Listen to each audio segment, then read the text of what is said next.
It's neither a steppe nor a desert or tundra. This nomad camp is right in the yard of a Moscow secondary school.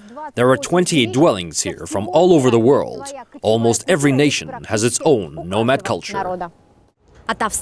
From Australia to Mongolia, surprisingly, nomads live in almost every country in the 21st century.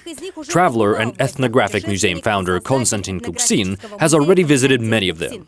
He's seemingly an ordinary geography teacher, but he tells his students not only about continents and straits, but also about the culture of nomads. This time, he is the guide to the romantic world of freedom for our film crew. A long, long time ago, when the mountains were still little hills, and the biggest lake was only a small puddle, a mighty warrior was born in the Mongolian steppes, and his name was Yusugai.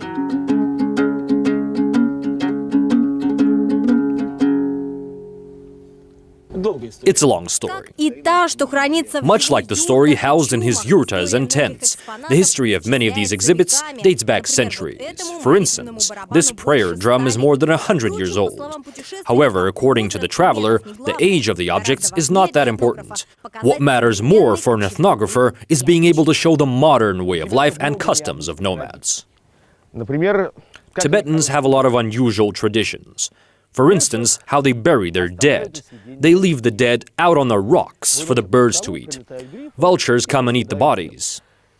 But if that person was a saint, a wise ascetic or someone else, they will still let the birds feed on the body because its owner doesn't need it anymore, but can still earn some karma.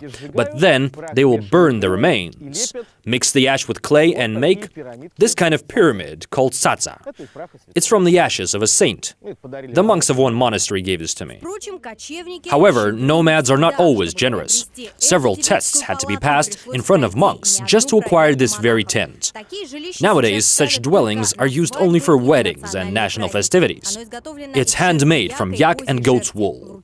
There's a stove in the center and a specific altar nearby, with Buddha's figurines, cups for energizing water, and ancient Tibetan writings. Mongols were actually the first who decided to set up camp at the schoolyard. This is the very yurta that became a window to the world of nomad culture 15 years ago.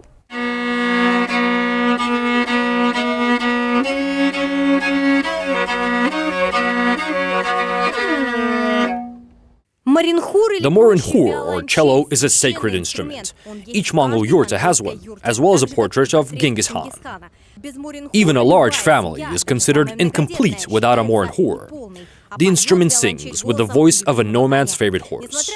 Despite such mastery, Europeans still call the nomads savages. They refuse to recognize the existence of this distinctive culture.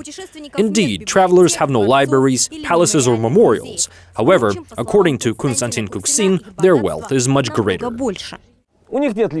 They don't have any odd objects. They carry nothing extra with them. The most precious thing is a person's inner self. We can learn from their attitude to nature. A nomad never destroys the world around him. He takes care of it, because he's part of it and not its master.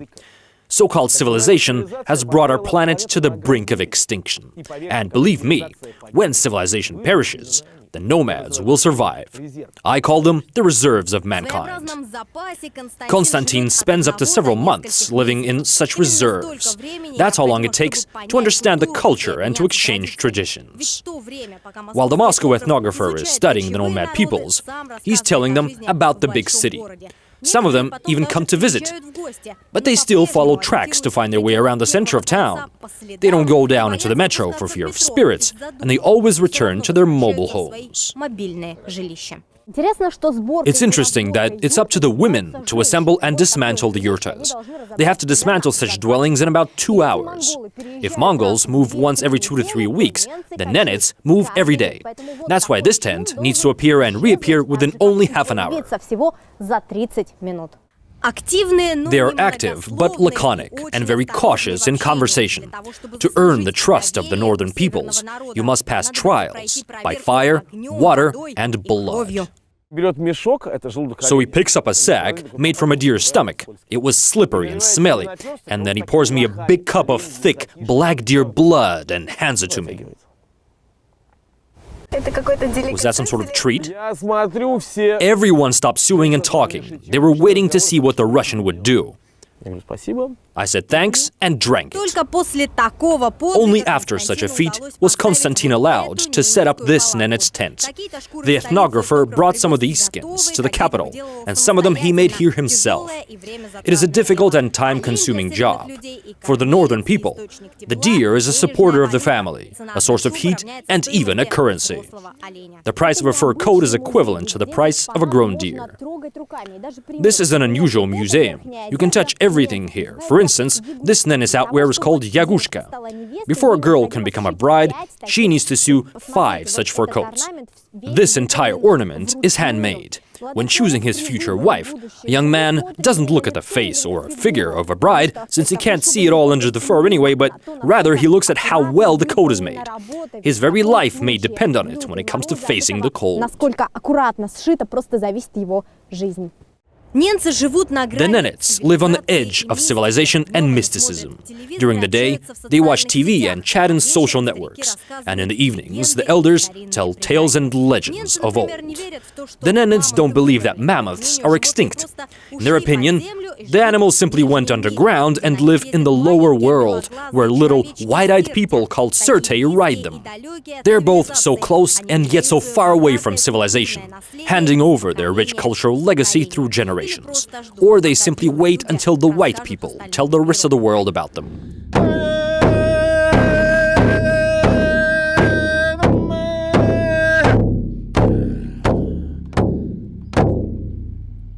It's part of a shaman's song. I won't sing it all or the weather will change. Anastasia Shkitina and Ton Kosolapov, TV BRICS.